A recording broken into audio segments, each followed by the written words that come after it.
This week on Christian World News, a love story from halfway around the world. A family torn apart by war reunites after a decade apart. Plus, Ukraine has the largest population of Jews in Eastern Europe. How will the Russian takeover in Crimea affect them? And what can Christians do to help? And persecution against Christians, how radical ideology threatens believers around the world.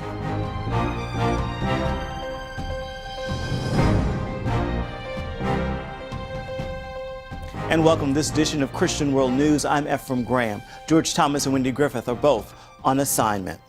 For the last 20 years, rebel groups have been fighting for power in the Central African nation of the Congo. The battles have claimed more than 5 million lives and left millions more homeless. Recently, John Jessup talked to one refugee from the Congo whose life was ripped to shreds and then stitched back together again, right here in America. As a janitor, Nene Renyaguza cleans up messes, fitting because for years he felt like his life was one big mess. A husband and father to 3 young kids, he had big dreams for his family. Then, a deadly attack changed his life forever. Nene's journey brought him here to the idyllic Midwestern setting of Columbia, Missouri. But his painful and dramatic story has its roots some 7,000 miles away, home to one of the world's deadliest conflicts. Born and raised in war-torn Congo, Nene, whose mother and siblings were kidnapped in village raids, spent much of his life on the run. The day his world turned upside down mirrors the bloodshed between Hutus and Tutsis in neighboring countries depicted in the film Hotel Rwanda. Oh, Jesus, no. Oh, it's Simon, Papa. Turn up. It started like any other night. But then, gunfire awakened his sleeping family. Raiders were attacking the village. Since the attackers usually targeted the men first, Nene told his wife to take the children and run, while he ran the other direction, hoping to spare their lives. What we said was, it's only God who can save us now. Let's run. He returned the following morning to a heartbreaking scene. All the village houses burned to the ground. He was told his wife and kids were dead. It was at that time that I realized I'll never see them again. Alone and fearing another attack, Nene decided to flee, praying, God, if we are Christians, why is this happening? But in my heart, I felt a voice saying, look at the life of Job. So I realized what I was going through was not even difficult.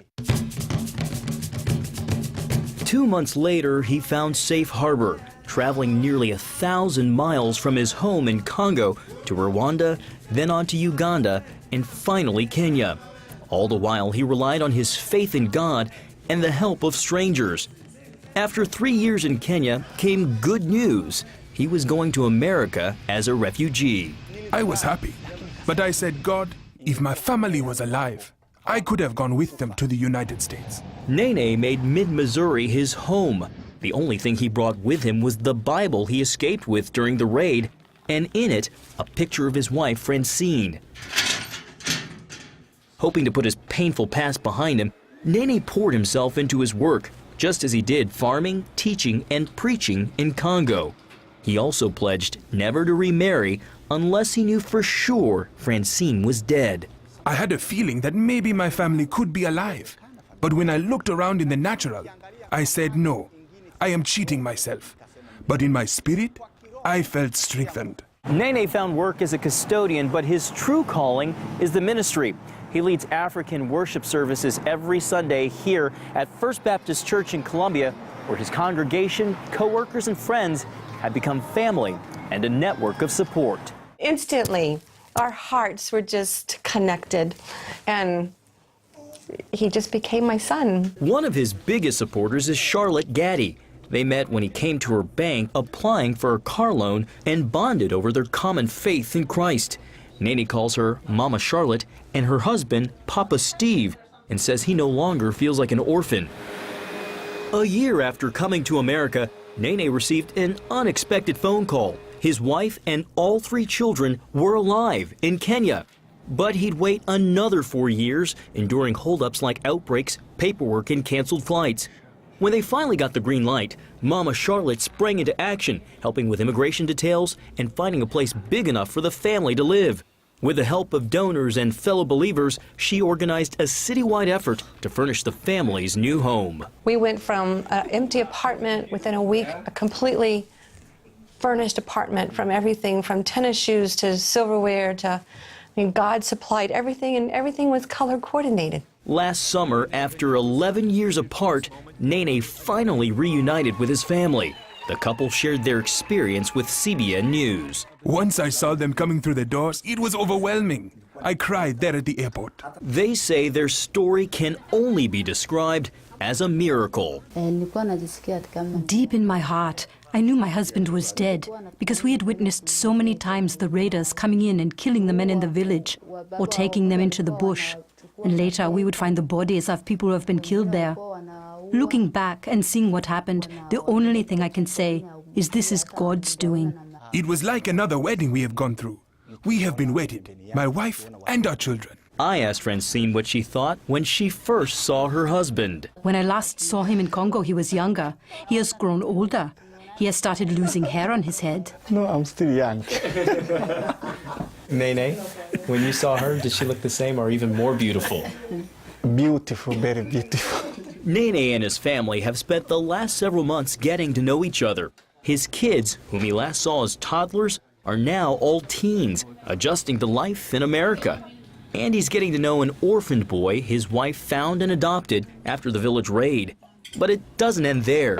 This spring, Francine and Nene will welcome their fifth child, a baby boy they plan to name Israel. This is a baby of joy. To me, it's like a present I have been given. Nene admits it's tough supporting the family on his income, not to mention having to repay the U.S. government nearly $8,000 for the family's flight to the U.S. But he says he's grateful and wouldn't change a thing.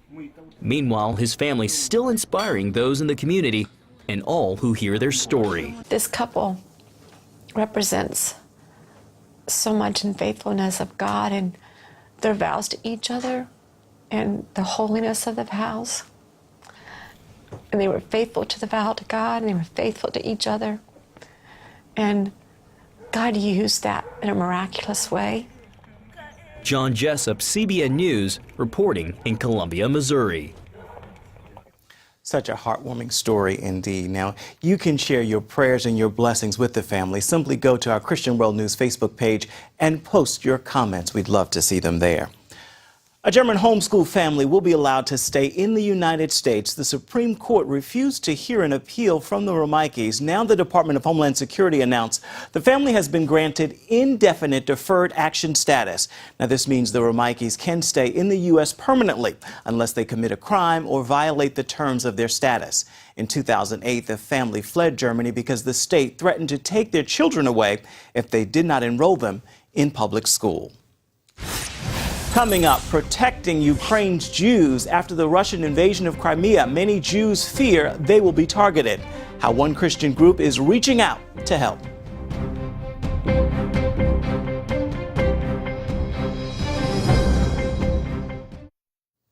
The world's major powers are trying to ease the standoff between Russia and Ukraine, but there's one story from Ukraine you aren't seeing or hearing in the news. Jewish people there are afraid the crisis could lead to persecution, and many of them are thinking about leaving the country. Some groups are working to help these Jews in the midst of the turmoil. Chris Mitchell brings us the story now from Jerusalem. While the images of Russian troops, protests, and barricades dominate the news, behind the scenes, another drama is playing out. The Jews are afraid. All across the Ukraine, there's a fear, not a panic, but there's a fear that they'll be blamed for a lot of the problems that are taking place in the Ukraine right now. The Jewish people in Ukraine know their history and have a reason to fear. Nearly 1 million Ukrainian Jews were killed during the Holocaust, and more than 30,000 of them in the infamous Babi Yar massacre in Kiev in 1941. Now, once again, they see foreign troops on their soil. When they see an invader coming in who has a hatred for Jewish people, they become afraid. Michael Otterbeck serves with two organizations that have helped more than 130,000 Jews emigrate from the former Soviet Union to Israel since 1991. He says now many more are looking for a way out to go to the Jewish state. We have 15 full-time workers and hundreds of volunteers that are working with the Jews that are scattered all across the Ukraine. And we brought out tens of thousands from there. And recently we have seen the people asking for assistance. That number has doubled since all of this has gone on. And they're calling day and night, asking for someone to help them to know how to immigrate to Israel. Utterback says despite the crisis, prophecy is being fulfilled. If you pull back from all of this and you look at what really is taking place from a spiritual perspective, we're watching prophecy come to pass before our very eyes. And God promised that there would come a day when the Jews would have to come back to their own land. He says it's time to pray for the Ukraine. And I believe that if believers all over the world would begin praying for the Ukraine, that God would help them in the situation that they are in, and pray that God would spread that throughout the nation and that righteousness would reign once again over that land. Chris Mitchell, CBN News, Jerusalem. Ukraine's interim president, Alexander Turchinov, is a devout evangelical Christian, and he told the Billy Graham Association stories of God's hand abound in the midst of the Ukrainian crisis. He's asking believers worldwide to pray for us so that the peace would return and people would be able to live peacefully. He said he hoped the victory would come without an armed conflict with Russia, based on the biblical promise, if God is with us, no one can be against us. Up next, Christians are under attack worldwide, but it's worst in the Middle East. Why are Muslim nations harder on Christians? And why does the world remain silent?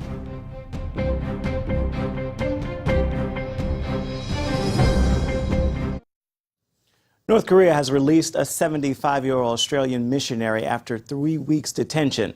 John Short was arrested February 16th for secretly distributing Bible tracts at a Buddhist temple in Pyongyang. North Korea deported him after he asked for forgiveness and apologized for committing anti-state religious acts. Short is now home in Hong Kong. His wife Karen talked to our Gary Lane by phone. She says prayer has made the difference. The prayers of God's people, the support and the encouragement has been amazing. I totally believe and know it was God with me through this, as the Lord was with John. I wouldn't trade this experience that I've had for anything. To hear more of Karen Short's interview, simply log on to Gary Lane's blog, The Global Lane. You can find it at cbnnews.com. The Iranian government has finally allowed doctors to perform surgery on an imprisoned pastor, Behnam Irani. Irani suffered from a herniated disc and bleeding intestines and urgently needed medical care. According to the Present Truth Ministry, successful surgery was performed February 22nd. Jailed since May 2011, the evangelist is serving a 5-year sentence for committing crimes against Iranian national security. His wife and 2 children are thankful for the small act of mercy, but they're asking Christians to pray for his early release from prison. Although Christians are persecuted for their faith around the world, some of the worst treatment takes place in Muslim nations. Gary Lane explains. More people around the world embrace Christianity than any other religion, and Christians are the most persecuted. They face beatings, imprisonment, and even death. And it's not just happening in Islamic countries. Radical Islam could fall off the planet tomorrow and Christians would not be safe. It's coming from governments and religious militants seeking to violently advance their radical ideology. For example, last month in the Buddhist nation of Sri Lanka, a mob led by radical Buddhist monks attacked 2 Christian prayer centers, smashing windows and destroying Bibles. North Korea is the worst offender. For the past 12 years, it has topped the annual watch list of persecuting countries. Overall, it's Muslim countries where Christians face the greatest risk. In 36 of the top 50 countries on our world watch list, Islamic extremism is the main driver of persecution. It's very dangerous to be a Christian in a country where Islamic extremism is prevalent. Raymond Ibrahim is the author of the book Crucified Again, Exposing Islam's New War on Christians. Recently, Christian World News anchor George Thomas spoke with him about persecution in Muslim lands. It's great to have you back on the show. Listen, 82% of the persecution of Christians in the world today is being committed by Muslims. What does that tell you? It tells me a lot of things. Organizations are willing to talk about the persecution of Christians, but they don't want to connect the dots, which you just did. 82% are happening. And when you think about it, it's not just the Muslim world. It is the countries that are our allies, Saudi Arabia. It is countries that are rich, Kuwait. It is countries that are poor, Somalia. It is countries that have Islamic regimes, Iran. It is countries that are considered moderate, Malaysia. It's happening in all these countries. And so you have to say, what is the common denominator in these different countries of different races, nationalities, and cultures? It's Islam. What is the difference, Raymond, between the persecution that happens in these Muslim countries and that you listed and non-Muslim countries like, for example, North Korea and China? The light under the tunnel is the fact that, let's say, USSR was Soviet, it was persecuting Christians. Sure. You got rid of the regime, that just changed overnight, now it's a Christian nation again. Yeah.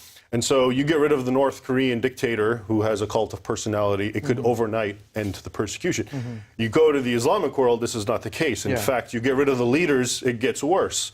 The U.S., unfortunately, four of the countries that the United States has gone in to liberate and bring democracy to are today considered extreme persecutors of Christians, even though they weren't before the U.S. interfered. And this is Afghanistan, Iraq, Libya, and ongoing Syria. All of these countries are now severe persecution, and these are the countries that we are bringing help and democracy and freedom to. We have an American pastor, Saeed Abedini, who has been held in an Iranian prison since 2012. The Obama administration, could have easily made his release as a condition of the deal that they've made, that we have made on the nuclear program. Why didn't this happen? If that's what Obama does towards an American who is, unjustly imprisoned for being a Christian, it just goes to show you exactly why Obama doesn't care about indigenous Christians. Recently at the National Prayer Breakfast, President Obama made it a point to talk about Saeed Abedini, Kenneth Bae, an American Korean who is languishing in North Korea. Clearly, he said human rights, religious freedom is a pinnacle of U.S. foreign policy around the world. We stand up for these. But yet the actions, the words something, the actions are different. It's just politics. I mean, he'll say the words, but like you're saying, the actions don't manifest themselves. Yeah. And again, Raymond Ibrahim's book is Crucified Again, Islam's New War Against Christianity. He's also a CBN News contributing editor, and you can find his blog on our website, cbnnews.com. Stay with us. We're coming right back. In South Sudan, a fragile peace is in place after fighting between government and rebel troops threatened civil war. Ethnic and political vendettas left thousands dead. Many international Christian workers were forced to evacuate, but they're now returning. We spoke with Ken Isaacs of Samaritan's Purse about the church's role in forming a lasting peace in South Sudan. In Juba, the capital city where the fighting started, and reports are that 10 to 20,000 people were perhaps killed, massacred there. There are many pastors who fled, and they are in these settlement camps or these displacement camps. And we have identified 150 of them that we are helping them and their families. And these pastors are coming together, holding reconciliation conferences with other church leaders.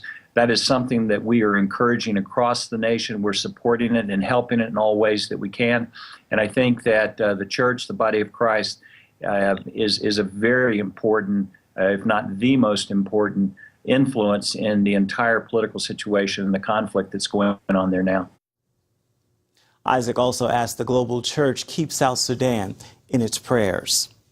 And finally this week, it has been more than 3 months since Typhoon Haiyan destroyed areas of the Philippines. Many victims are still without a home, but CBN disaster relief teams are on the ground building homes for those hit hardest by the storm.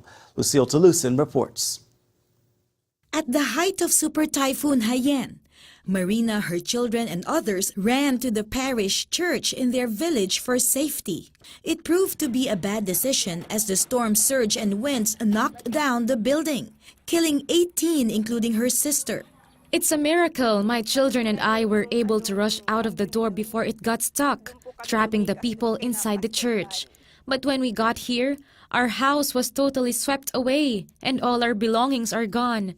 Janice broke into tears as she recalled trying to save her mom and her 8-year-old brother.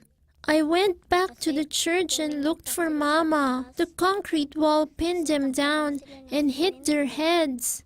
Janice's father, Segundo, regrets not being home when Haiyan struck. I have not seen my family for 1 year because I work in Manila. I was really shocked when I heard the news. I am not leaving my other 5 children anymore.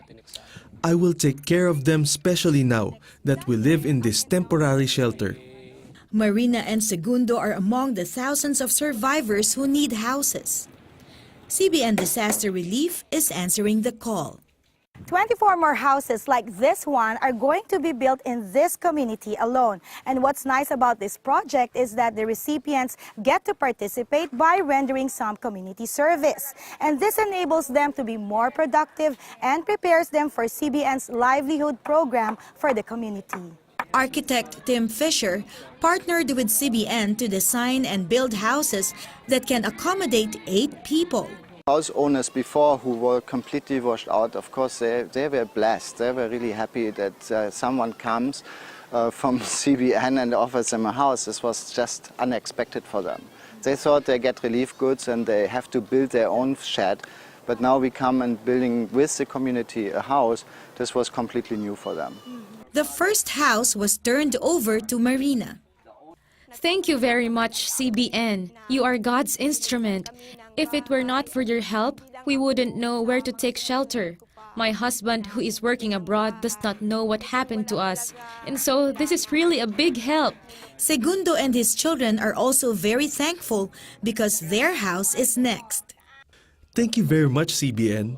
You have given me hope as we start our life again, not only for our family, but for the whole community. CBN Disaster Relief is building more houses in other hard-hit areas, turning these places into communities of hope. Lucille Talusan, CBN News, Giwan, Samar. And that is our report for this week. George Thomas and Wendy Griffith will be back here next week. Until then, goodbye and God bless you.